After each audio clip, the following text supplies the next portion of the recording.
Esta historia me llevó tiempo asimilarla. En el servicio de búsqueda y rescate en los Apalaches, uno aprende a ignorar los crujidos entre la maleza y los cambios bruscos de temperatura, pero hay cosas para las que no existe ningún manual. Lo que viví hace 3 años, cerca de la frontera entre Virginia Occidental y Virginia, no fue una alucinación por cansancio, aunque eso fue lo que dejé escrito en mi informe oficial para evitar que me retiraran la placa. Era octubre. El aire en las montañas se siente diferente en esa época, más denso, como si el bosque estuviera conteniendo la respiración antes de la llegada del invierno. Me asignaron una patrulla en solitario en un área conocida como el Valle de las Sombras. Un nombre que los locales no dicen a la ligera. Habíamos recibido reportes de una camioneta abandonada en un viejo camino maderero que no se utilizaba desde los años 70. No había señales de violencia, solo el vehículo con las puertas abiertas y el motor completamente frío. Comencé el rastreo alrededor de las 4 de la tarde. El entorno en los Apalaches puede ser engañoso. La infraestructura antigua, como los restos de minas de carbón y las vías de tren corroídas, se mezcla con una vegetación tan agresiva que parece querer devorar el metal. Avancé siguiendo un rastro de ramas quebradas que se apartaba del camino principal. El silencio era total. No había pájaros, ni viento, ni siquiera el zumbido de los insectos que normalmente acompaña esas rutas. A medida que me internaba, el olor cambió. No era el típico aroma a pino o a tierra húmeda. Era algo dulce, espeso, casi empalagoso, parecido al de las flores en un funeral. Me detuve para revisar el viento, pero el aire permanecía inmóvil. Fue entonces cuando escuché el primer sonido. No era un animal, era un ritmo constante, un golpe seco contra el suelo que recordaba al paso de algo pesado sobre el asfalto, aunque yo estaba sobre tierra blanda y hojarasca. Seguí avanzando, intentando mantener la profesionalidad. Hasta que distinguí una figura a unos 50 metros. Era una mujer. Vestía un traje largo de una tela que parecía demasiado pesada para alguien haciendo senderismo y un sombrero de ala ancha que le cubría por completo el rostro. Lo que me hizo detenerme en seco no fue su ropa, sino su manera de moverse. Mantenía una pierna sobre el rastro de tierra y la otra dentro de la maleza alta, avanzando con una cadencia extraña, como si cojease, pero sin perder en ningún momento el ritmo. La llamé. Usé mi voz de mando, esa que empleamos para tranquilizar a las víctimas. No respondió, no se volvió, ni siquiera alteró el ritmo, simplemente continuó avanzando hasta desaparecer tras una curva de la ladera. Sentí un frío punzante que no tenía nada que ver con el clima. Revisé mi equipo, asegurándome de que la linterna y la radio funcionaran, aunque la estática ya comenzaba a colarse en la frecuencia. Decidí seguirla, pensando que podía tratarse de la persona desaparecida o alguien en estado de shock. Al rodear la misma curva, el olor a flores se volvió insoportable. Y allí estaba otra vez. Pero esta vez no se alejaba. Permanecía de pie en medio del sendero, de espaldas a mí. El sol caía con rapidez, proyectando sombras alargadas que hacían que los árboles parecieran dedos extendiéndose hacia nosotros. Me acerqué con cautela, manteniendo una distancia prudente. Le pregunté si necesitaba ayuda. Ella comenzó a girarse muy despacio. El ala de su sombrero seguía ocultando sus ojos, pero pude ver su barbilla y sus labios, pálidos, casi sin color. No dijo nada, solo extendió una mano hacia mí. Sus dedos eran largos, exageradamente delgados, y la piel tenía una textura similar al papel envejecido. Fue entonces cuando una ráfaga de viento levantó el borde de su falda. Lo que había debajo me dejó inmóvil. La pierna que mantenía fuera del sendero no terminaba en un pie humano, sino en una pezuña hendida, oscura y brillante, que se clavaba con fuerza en la tierra. Un escalofrío me recorrió la espalda. No era una mujer. Lo que fuera que tenía enfrente llevaba esa ropa como si fuera un disfraz mal ajustado. El miedo me golpeó con una intensidad física. Retrocedí un paso, buscando el spray para osos en mi cinturón, pero ella reaccionó con un movimiento brusco. Se quitó el sombrero. No había un rostro humano debajo. Lo que vi fue una masa de piel grisácea y en descomposición, con cuencas vacías que parecían devorar la poca luz que quedaba. Emitió una risa seca, un sonido que vibró en mis propios dientes y comenzó a avanzar hacia mí con ese trote rítmico que había escuchado antes. No me detuve a pensar.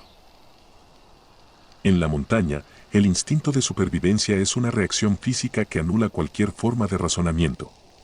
Me giré y empecé a correr cuesta arriba, buscando el terreno más abierto. Detrás de mí, el sonido de las pezuñas golpeando las piedras no se detenía. No era el galope desesperado de un animal asustado, era un trote lento, constante, como si aquello supiera que tarde o temprano mis pulmones cederían antes que su resistencia. El olor a flores marchitas se me adhería a la garganta, haciéndome toser mientras luchaba por recuperar el aire. Saqué la linterna de alta potencia y apunté hacia atrás por encima del hombro. El haz de luz atravesó la neblina y la vi. No corría como una persona.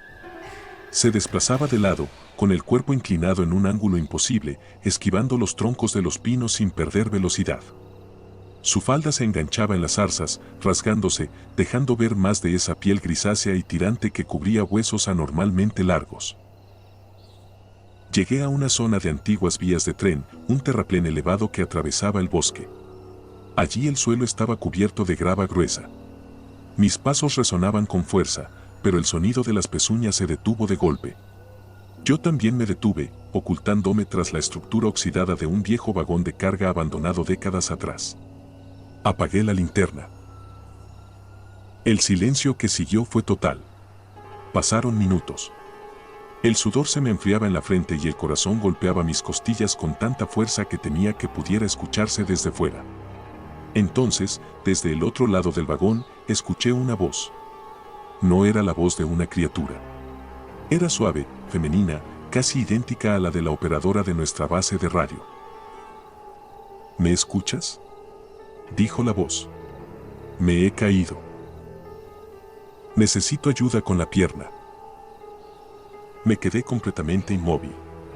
Sabía que no era ella. Esa voz salía de una garganta que no tenía cuerdas vocales humanas. Era una imitación casi perfecta, pero hueca, sin la entonación natural de alguien que realmente siente dolor. No respondí. Me pegué aún más al metal frío del vagón, procurando no hacer ruido con el equipo que llevaba en el cinturón. Entonces, unos dedos largos y cenicientos asomaron por el borde del vagón, justo por encima de mi cabeza. Las uñas eran negras, gruesas, más parecidas a garras que a otra cosa. Empezaron a raspar el metal, produciendo un chirrido agudo que me revolvió el estómago. Aquello estaba trepando al techo del vagón para observarme desde arriba. Sin pensarlo, saqué una bengala de emergencia de mi chaleco. La golpeé contra el percutor y un chorro de fuego rojo e intenso iluminó todo el entorno. El destello fue tan brusco que escuché un chillido agudo, un sonido que en un instante dejó de parecer humano y se convirtió en un aullido animal. La figura saltó hacia atrás, perdiéndose entre la oscuridad del bosque, cubriéndose lo que quedaba de su rostro con las manos. Aproveché esos segundos de desorientación para descender por el terraplén y correr hacia donde recordaba que estaba el camino maderero. No miré atrás ni una sola vez. No me importaba caerme o torcerme un tobillo. Solo quería salir de ese valle antes de que la bengala se extinguiera. Cuando por fin vi las luces de mi patrulla, el olor a flores había desaparecido.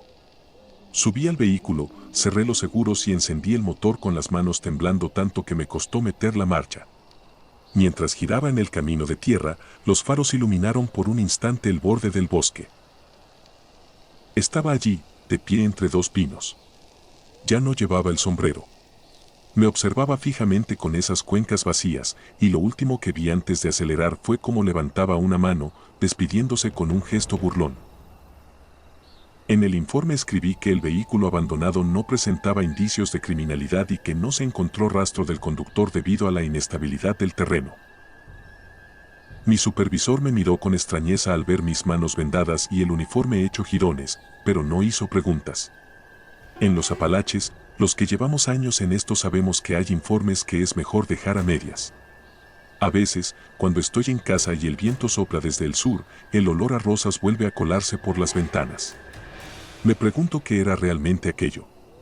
Algo que siempre habitó en las montañas, o algo que aprendió a vestirse como nosotros y a imitar nuestras voces para atraernos. Solo sé que esa camioneta sigue oxidándose en el valle y que quien la conducía ahora forma parte de la colección de esa cosa. He sido oficial de búsqueda y rescate durante más de 30 años. Hoy estoy retirado, viviendo con mi familia en el norte del estado de Nueva York. La historia que voy a contarles me ocurrió a mí y a mi equipo durante un ejercicio de entrenamiento en un bosque profundo de Pennsylvania. Era el año 1991. Yo acababa de convertirme oficialmente en miembro del equipo de búsqueda y rescate. Me había graduado en lo más alto de mi promoción, aprobando todos los exámenes y protocolos del programa SAR. Mi primera misión fue acompañar a mi equipo a un bosque denso de Pennsylvania para un entrenamiento intensivo. Se trataba de un ejercicio de supervivencia de 2 días. Preparamos todo el equipo necesario, sistemas de comunicación, equipo de escalada, ropa térmica, comida, agua, absolutamente todo. Un helicóptero nos trasladó hasta Pennsylvania. Durante el trayecto, el capitán Macmillan se aseguró de recordarnos que aquello era solo un ejercicio de entrenamiento. Al llegar al bosque, aterrizamos en un claro que serviría como zona de aterrizaje, el LZ, donde comenzaría y terminaría la práctica. Delimitamos todo el perímetro con cinta amarilla para marcar el área. Después de eso, nos adentramos en el bosque para dar inicio al entrenamiento. Encontramos un lugar ideal para montar el campamento, a unos 3 kilómetros del LZ. Era mejor mantenernos relativamente cerca y no alejarnos demasiado. Mientras sacábamos el equipo y organizábamos todo, encendimos una fogata. Nos tomamos un momento para relajarnos mientras preparábamos la comida. Luego, cada uno se retiró a su tienda para dormir, preparándonos para el día siguiente. Día 1. Aseguramiento y monitoreo. Muy temprano por la mañana, el capitán Macmillan se levantó para asegurar el área y vigilar los alrededores. Había colocado un muñeco de entrenamiento en lo alto de un árbol y dejó pistas distribuidas por todo el bosque. Alrededor de las 6 de la mañana nos despertó a todos. Nos preparamos, desayunamos y, antes de iniciar el ejercicio, nos explicó la misión: encontrar a una persona desaparecida en el bosque, a quien él mismo había ocultado previamente. El capitán nos dividió en 2 equipos. Las reglas eran simples. El equipo que encontrara primero al desaparecido ganaría transporte gratuito y el resto del día libre. El equipo que perdiera sería castigado. Tendríamos hasta las 6 de la tarde, con un tiempo estimado de búsqueda de 10 horas desde el momento en que se reportaba la desaparición. El entrenamiento comenzó a las 8 de la mañana. Alrededor de las 4 de la tarde, tanto mi equipo como el otro regresamos al campamento base después de haber encontrado al desaparecido. Volvimos riendo, de buen humor. El capitán Macmillan estaba intrigado y entusiasmado por escuchar cómo habíamos logrado completar la misión trabajando en equipo. Al final del día, nos relajamos, conversamos un rato, hasta que poco a poco todos se fueron quedando dormidos y regresaron a sus tiendas. Día 2. Primeros auxilios, navegación y supervivencia. El último día había llegado. El enfoque estaría en las habilidades más básicas que debe dominar un oficial de búsqueda y rescate. Muy temprano, a las 3 de la mañana, el capitán Macmillan nos despertó a todos. Nos recordó que era el último día y que quería comprobar si realmente éramos capaces de ejecutar las tareas más fundamentales del entrenamiento SAR. Nos vendó los ojos a todos y nos guió hacia el interior del bosque. Después de unas 2 horas caminando, llegamos a un punto desconocido y nos permitió quitarnos las vendas. Nos indicó que utilizáramos nuestras habilidades para encontrar el LZ. Aclaró que esta vez no había dejado ninguna pista. Luego se rió y dijo: el helicóptero llegará a las 8 de la noche. Yo lo señalaré con humo amarillo. Nos vemos allá, espero. Y se marchó. Nos tomó completamente por sorpresa, pero entendíamos que era parte del entrenamiento. Teníamos que encontrar el LZ antes de que llegara el helicóptero. Trabajamos en equipo, intentando deducir su ubicación usando únicamente lo que nos habían enseñado. Lo único que yo recordaba con claridad era que el LZ probablemente estaba hacia el noroeste. Así que avanzamos en esa dirección. Pasaron 3 horas y aún no encontrábamos el LZ, pero no habíamos perdido la esperanza. Durante el trayecto nos topamos con una pendiente rocosa, una especie de pequeño acantilado. La brújula confirmaba que seguíamos rumbo al noroeste, lo que significaba que debíamos escalar. Lo extraño era que, cuando el capitán nos había guiado con los ojos vendados, ninguno recordaba haber subido o bajado un acantilado. Aún así, continuamos. Mientras ascendíamos, una cuerda se rompió de repente. Uno de mis compañeros cayó y se fracturó el pie. Corrimos hacia él de inmediato. Le dimos primeros auxilios para detener el sangrado y, con mucho cuidado, tuvimos que recolocar el pie. Estábamos horrorizados, pero sabíamos que esto también formaba parte del entrenamiento. No podíamos dejar a nadie atrás. Trabajando juntos, improvisamos una camilla para cargar a nuestro compañero herido. Esto hizo que nos tomara mucho más tiempo superar el acantilado, pero lo conseguimos. Eran las 6 de la tarde. Solo nos quedaban 2 horas antes de que llegara el helicóptero. Seguimos avanzando por el bosque, asegurando y monitoreando el área. De pronto, uno de mis compañeros notó algo a lo lejos. Nos pidió que nos detuviéramos. Cuando señaló, todos dirigimos la mirada en esa dirección. No sabíamos qué era, pero lo que yo alcancé a ver parecía una figura erguida sobre 2 patas, con unos cuernos en la cabeza similares a los de un ciervo. Aquella cosa era enorme. Desde la distancia apenas podíamos distinguir sus ojos, pero lo que vimos nos heló la sangre. Eran rojos, y nos estaba observando directamente. Salimos corriendo, cargando a nuestro compañero herido. Mientras huíamos, no podíamos quitarnos la sensación de que algo nos seguía de cerca. Aumentamos el paso. Poco después escuchamos el helicóptero sobrevolándonos y supimos que estábamos cerca del LZ. Vimos el humo amarillo elevándose entre los árboles. El capitán Macmillan estaba allí. Cuando llegamos al claro, ya nos esperaba mientras el helicóptero descendía. Al subir y empezar a elevarnos, miré hacia abajo para comprobar si aquella cosa realmente nos había seguido. Y se los juro, vi una figura muy similar salir del bosque, detenerse en el campo y observarnos mientras nos alejábamos, con esos ojos rojos brillando en la distancia.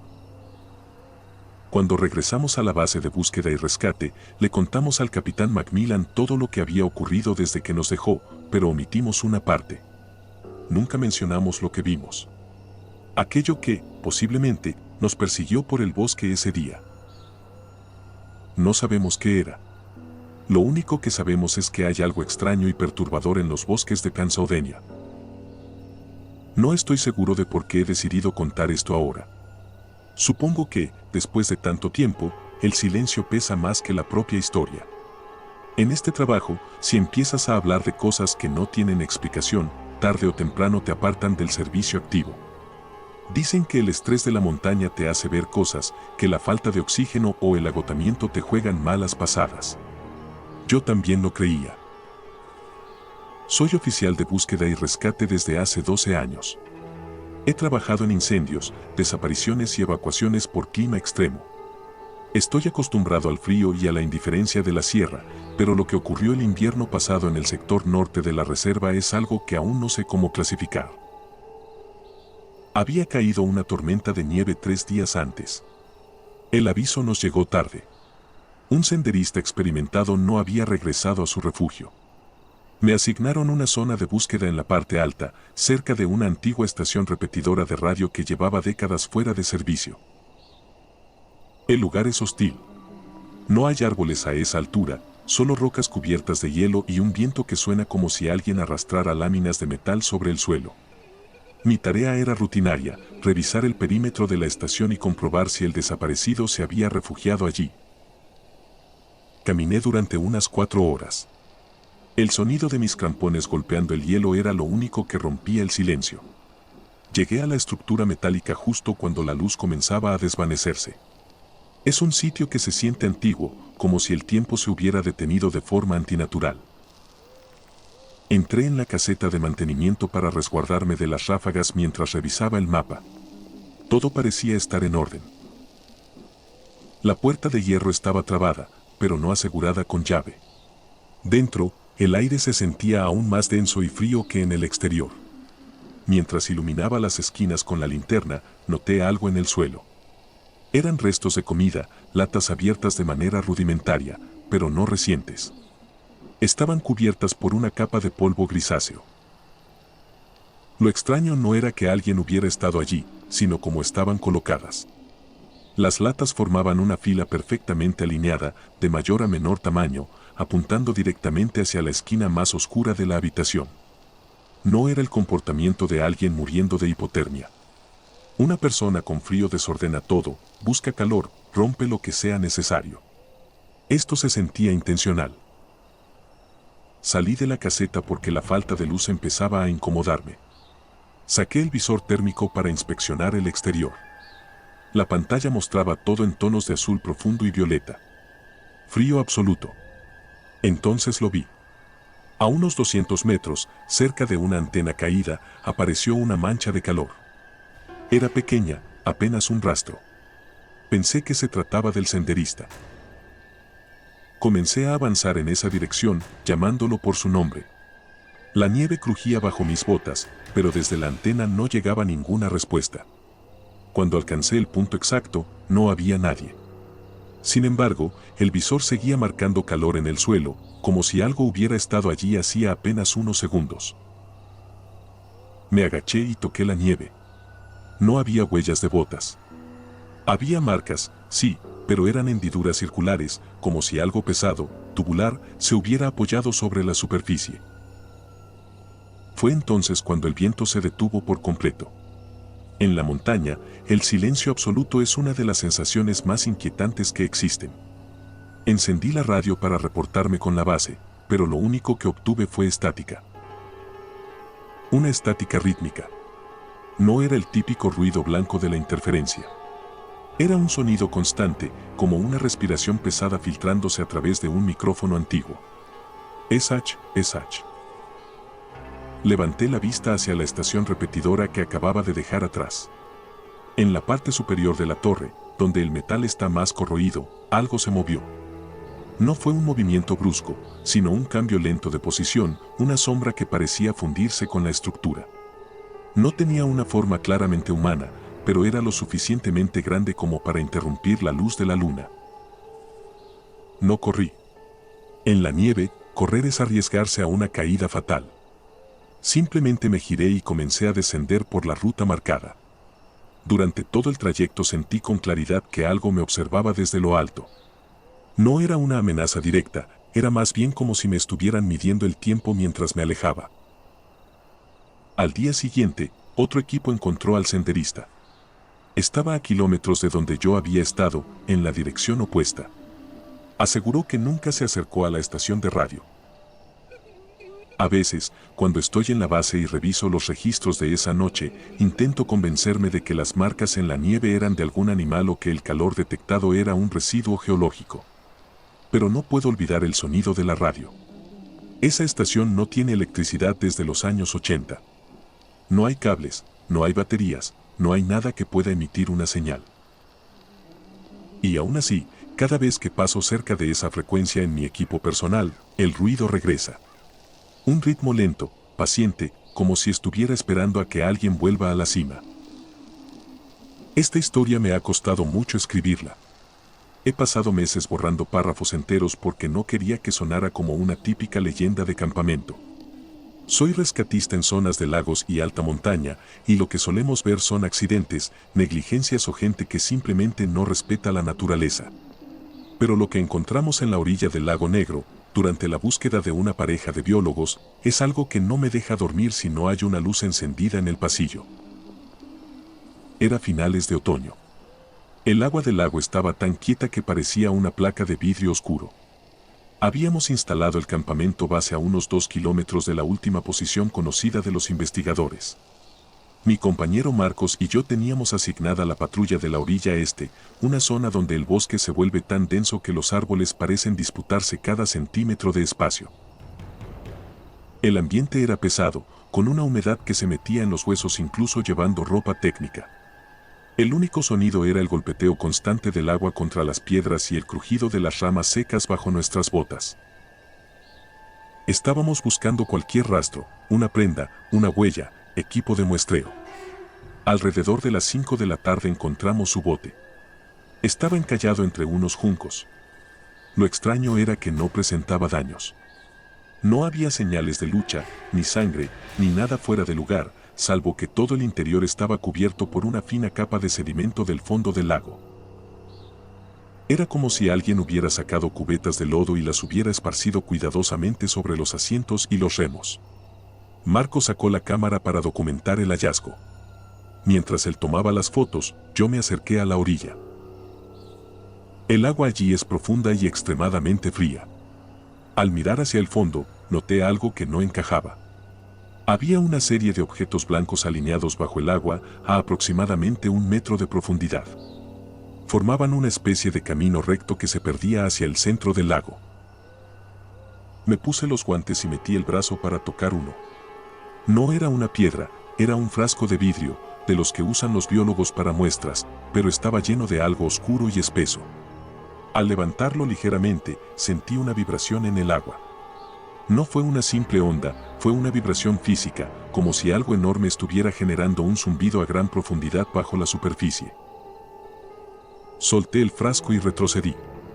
En ese momento, Marcos me llamó. Había encontrado la grabadora de voz de uno de los científicos enganchada en una raíz justo en el borde del agua. Le dimos play. Al principio solo se escuchaban el viento y el agua. Luego, la voz de la mujer, muy baja, casi un susurro. No pedía ayuda, solo describía algo. Decía, no tiene reflejo. Está de pie sobre el agua y no rompe la superficie. Después de eso, solo se oía un sonido metálico, como si alguien golpeara 2 piedras de forma rítmica. Golpe, pausa, golpe. El sol se estaba ocultando y la visibilidad cayó de golpe. Decidimos regresar al campamento base para informar. Mientras caminábamos por el sendero junto a la orilla, escuchamos un chapoteo. No era un animal cruzando, era el sonido de algo pesado saliendo del agua lentamente detrás de nosotros. No miramos atrás. Seguimos el protocolo y aceleramos el paso. Pero a mitad del camino me di cuenta de algo.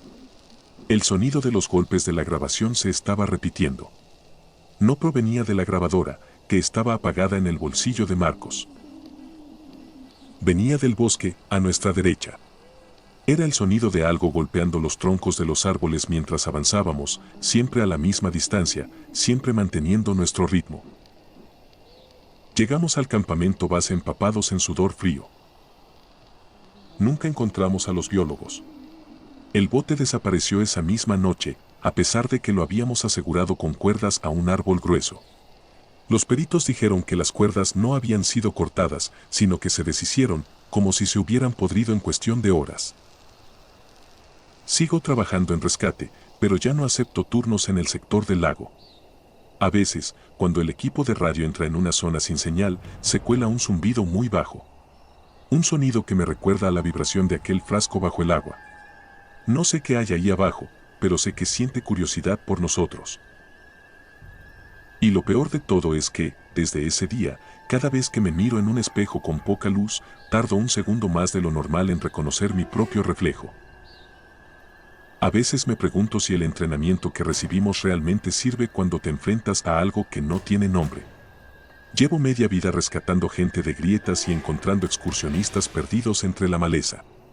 Siempre hay una explicación lógica, un error humano, un cambio brusco del clima, una caída. Pero lo que ocurrió en el barranco de los Pinos Negros hace 3 años rompió por completo mi forma de entender la montaña. No es una historia que cuente para impresionar a los novatos. De hecho, es la primera vez que pongo estos detalles por escrito. Recibimos un aviso de un grupo de senderistas que habían encontrado una mochila abandonada en medio de un sendero de alta montaña. No había rastro del dueño. Me enviaron a mí y a un compañero, Hugo, a peinar la zona antes de que anocheciera. El terreno allí es casi vertical, lleno de pinos antiguos que crecen tan juntos que apenas dejan pasar la luz, incluso al mediodía. Comenzamos con el procedimiento estándar. Marcamos la ubicación de la mochila y seguimos el rastro de vegetación aplastada que descendía hacia el fondo del barranco. Lo primero que nos llamó la atención fue el olor. No era el olor de un animal muerto ni de algo en descomposición. Era un olor químico, metálico, como el de un taller de soldadura. Algo que no debería existir en un bosque virgen a 2000 metros de altura. Hugo iba delante, abriendo paso con el machete. De repente, se detuvo en seco.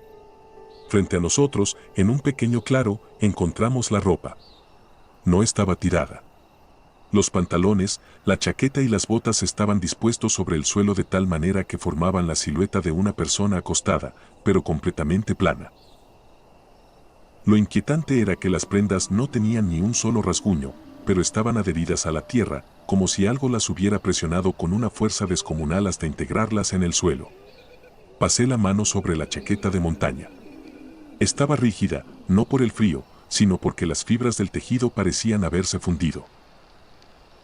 Levanté la vista, esperando encontrar algún cable eléctrico o algo que pudiera explicar aquello, pero solo estaban las copas de los pinos, inmóviles y en silencio.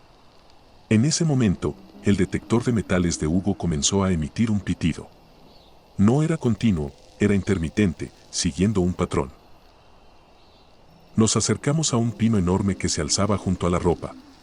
A unos 2 metros de altura, incrustados profundamente en la madera, había cientos de pequeños objetos metálicos, monedas, llaves, cremalleras, anillos. Estaban clavados en la corteza formando un círculo perfecto. «Esto no tiene sentido», susurró Hugo. Y tenía razón. Para incrustar una moneda de esa forma en un pino vivo se necesitaría una presión hidráulica, y allí no había maquinaria de ningún tipo. Entonces escuchamos el sonido. No provenía de una dirección específica. Parecía vibrar en el aire alrededor de nuestras cabezas. Era un crujido seco, como madera partiéndose, pero multiplicado por 1000. Miramos hacia el fondo del barranco. Entre la niebla que empezaba a elevarse, vimos cómo los árboles se doblaban. No era el viento. Los pinos se inclinaban hacia el suelo, uno tras otro, en una línea recta que avanzaba directamente hacia nosotros. Era como si algo invisible y extremadamente pesado caminara sobre las copas, aplastándolas a su paso. Hugo y yo no esperamos a descubrir que llegaría hasta el claro. Retrocedimos por donde habíamos venido, subiendo la pendiente sin mirar atrás. Mientras escalábamos, el olor metálico se volvió tan intenso que me ardían los ojos. Alcanzamos la cresta del barranco justo cuando el sol terminaba de ocultarse. Desde arriba, usando los binoculares, miramos hacia el claro. Los pinos ya no se movían. Todo estaba en calma, pero en el centro, donde antes estaba la ropa, ahora solo había un agujero perfectamente circular en la tierra, de unos 3 metros de diámetro.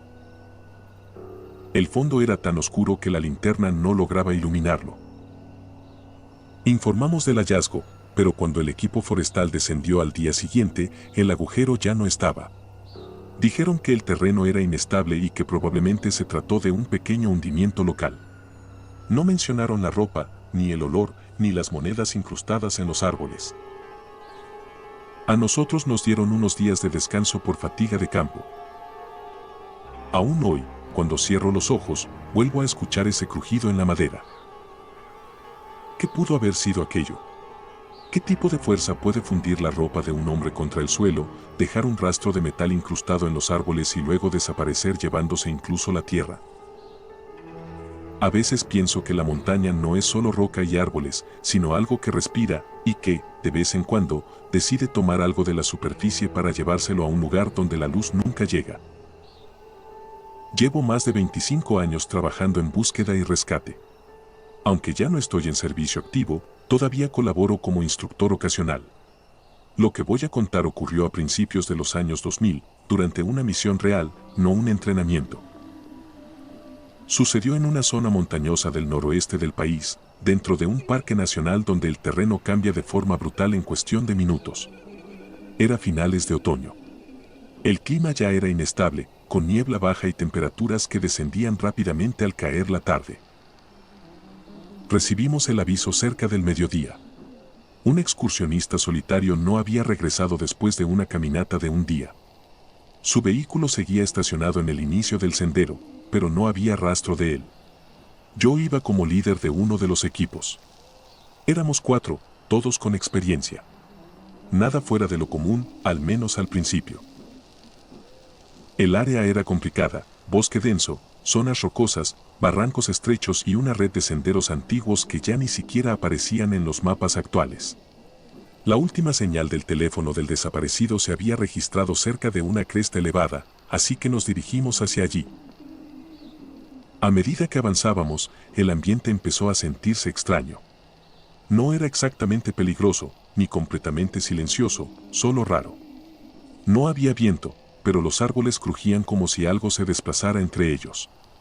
Cada cierto tiempo escuchábamos movimientos a nuestra izquierda o derecha, pero al detenernos no veíamos nada. Pensamos que era fauna, ciervos, tal vez un oso más lejos, nada que no hubiéramos enfrentado antes. Después de unas 2 horas, encontramos la primera pista. Una bota. No estaba rota ni enterrada. Estaba colocada en medio del sendero, perfectamente erguida, como si alguien la hubiera dejado ahí con intención. Eso ya no nos gustó. Seguimos avanzando y comenzaron a aparecer más objetos. Una botella de agua vacía, una gorra, una mochila, pero todo separado, disperso a lo largo del camino, sin ningún patrón lógico para alguien herido o desorientado. Era como si la persona se hubiera ido despojando de sus pertenencias mientras caminaba. Alrededor de las 5 de la tarde, la niebla se volvió más densa. La visibilidad se redujo a pocos metros. Decidimos avanzar más despacio y mantener contacto visual constante entre nosotros. Fue entonces cuando uno de mis compañeros dijo algo que nunca voy a olvidar. ¿Ustedes escuchan eso? Nos quedamos inmóviles y entonces lo oímos. Era una voz muy baja, lejana. Decía algo que sonaba como un nombre, una y otra vez. No provenía de un solo punto. Parecía moverse a nuestro alrededor, rebotando entre los árboles. Siguiendo el protocolo, intentamos responder. Gritamos el nombre del excursionista. La voz se detuvo. Silencio absoluto. Avanzamos unos metros más y llegamos a un pequeño claro. En el centro estaba el hombre que buscábamos, sentado, descalzo, con la mirada fija hacia el bosque. Estaba vivo, pero no reaccionaba. No hablaba, no parecía herido. Cuando intentamos acercarnos, la radio empezó a fallar. Solo estática. Y entonces, desde el borde del claro, vimos movimiento. No era un animal. Era alto, demasiado alto, y no caminaba. Se deslizaba entre los árboles. No vimos su rostro, pero todos sentimos lo mismo. No quería que nos lleváramos a ese hombre. Actuamos de inmediato. 2 de nosotros cargaron al excursionista, mientras los otros cubríamos la retirada. Mientras nos alejábamos, la voz volvió a escucharse. Esta vez imitaba nuestras propias voces, repitiendo órdenes, llamándonos por nuestros nombres. No corrimos, pero tampoco miramos atrás. Cuando finalmente salimos de la zona de niebla, las radios volvieron a funcionar. La temperatura subió ligeramente. El bosque recuperó su normalidad. El hombre sobrevivió, pero nunca explicó qué había ocurrido allí dentro. Solo dijo una frase antes de que lo trasladaran. No quería irse, ya no estaba perdido. El informe oficial cerró el caso como desorientación severa por hipotermia temprana. Pero ninguno de nosotros volvió a patrullar esa zona. Porque hay lugares donde no es que la gente se pierda, es que algo los convence de quedarse. Hay cosas que los protocolos de búsqueda y rescate no contemplan. Te enseñan a hacer nudos, a inmovilizar una fractura en la oscuridad y a controlar el pánico de una víctima. Pero nadie te explica qué hacer cuando el pánico es tuyo y la lógica deja de funcionar. Llevo casi una década en unidades de espeleosocorro y he rescatado a personas de lugares donde apenas cabe un cuerpo humano. Pero lo que ocurrió en el sistema de cuevas de la Garganta del es la razón por la que hoy trabajo desde una oficina. Todo comenzó con una llamada de alerta por un espeleólogo solitario que no había salido a la hora prevista. El sector es un laberinto de caliza, con galerías que pueden inundarse en cuestión de minutos si llueve en la superficie. Yo conocía bien la entrada, pero las zonas más profundas aún no estaban completamente cartografiadas. Fui con mi compañero habitual, un tipo duro llamado Santi, que no se asustaba ni con los derrumbes. Descendimos por el primer pozo de 40 metros. El sonido del exterior desapareció al instante, reemplazado por el goteo constante y el eco de nuestra propia respiración. El plan era simple: llegar hasta la sala de los suspiros, comprobar si el desaparecido estaba allí y regresar. A medida que bajábamos a la segunda galería, el ambiente empezó a cambiar. Normalmente, las cuevas mantienen una temperatura estable, pero allí el calor comenzó a aumentar. Era un calor seco, impropio de una cavidad subterránea. No le dimos demasiada importancia. Pensamos que se trataba de alguna corriente de aire proveniente de una fisura más profunda. Tras 2 horas de progresión, encontramos la primera señal del desaparecido. Su casco estaba en medio de un paso estrecho, de esos donde tienes que vaciar los pulmones para poder deslizarte. Lo extraño era que el casco no estaba roto ni presentaba señales de impacto. Estaba colocado en el suelo, con la linterna encendida, apuntando directamente hacia una grieta en la pared que no aparecía en nuestros mapas. Santi se adelantó. Se introdujo en la grieta de lado, arrastrando el equipo. Yo lo seguí de cerca. El paso era tan estrecho que sentía la roca fría presionando mi pecho y mi espalda al mismo tiempo. Pero de pronto, el espacio se abrió. Salimos a una cámara enorme. Nuestras luces no alcanzaban a tocar el techo. «Mira el suelo», dijo Santi, con la voz tensa. Al bajar las linternas, vimos que el suelo no era de piedra. Estaba cubierto por una capa de arena blanca, finísima, como si alguien la hubiera traído desde una playa a cientos de kilómetros. Y sobre esa arena había cientos de pequeñas formaciones. No eran estalagmitas naturales. Eran montículos de arena colocados con precisión, equidistantes, formando una cuadrícula perfecta que se extendía por toda la sala. En el centro de esa cuadrícula estaba el equipo del desaparecido, su mochila, sus cuerdas, su arnés. Todo desmontado pieza por pieza. Los mosquetones estaban alineados por colores. Las cuerdas, desenrolladas y extendidas en líneas paralelas que cruzaban la cámara. Era un trabajo de una precisión quirúrgica que habría tomado horas, algo imposible para alguien que se está quedando sin luz y sin oxígeno. «Tenemos que salir de aquí», dije, sintiendo un nudo en el estómago. Pero Santi no me escuchaba. Miraba fijamente hacia el fondo de la sala, donde la arena blanca se encontraba con la pared de roca. Allí, las sombras parecían moverse por sí solas, independientes de nuestras luces. No era un reflejo, era como si el aire mismo se estuviera espesando, volviéndose sólido por momentos. De pronto, escuchamos un sonido. No fue un grito ni un golpe. Fue el sonido de una cremallera abriéndose, un ruido largo, metálico, que resonó por toda la cueva. Venía de la mochila en el centro de la sala. Nos quedamos paralizados, iluminándola. La mochila estaba vacía, pero la cremallera se movía sola, subiendo y bajando lentamente, como si algo invisible jugara con ella. Entonces, las luces de nuestros cascos comenzaron a parpadear. En una cueva, que se apague la luz es prácticamente una sentencia de muerte. «Santi, muévete», le grité. Empezamos a retroceder hacia la grieta, pero el camino parecía distinto. El aire se volvió tan denso que costaba avanzar, como si camináramos bajo el agua. Detrás de nosotros, en la oscuridad absoluta de la sala, empezamos a escuchar pasos. No eran pasos sobre arena. Era un sonido seco, como si alguien golpeara 2 huesos entre sí, siguiendo nuestro ritmo. Tac, tac, tac. Cuando alcanzamos el paso estrecho por el que habíamos entrado, la temperatura cayó de golpe. Sentí una corriente de aire helado que venía desde el interior de la sala, un viento que no debería existir a esa profundidad. Me giré un instante antes de entrar en el túnel y vi algo que todavía me hace temblar. Las líneas de cuerda que antes estaban sobre el suelo comenzaron a elevarse en el aire, flotando en horizontal, como si alguien las sostuviera desde miles de puntos al mismo tiempo. Salimos de allí como pudimos. No recuerdo bien el ascenso, solo el dolor en las manos al tirar de las cuerdas y la necesidad desesperada de volver a ver la luz del sol. No informamos sobre la sala de arena ni sobre las cuerdas flotando. ¿Quién nos iba a creer?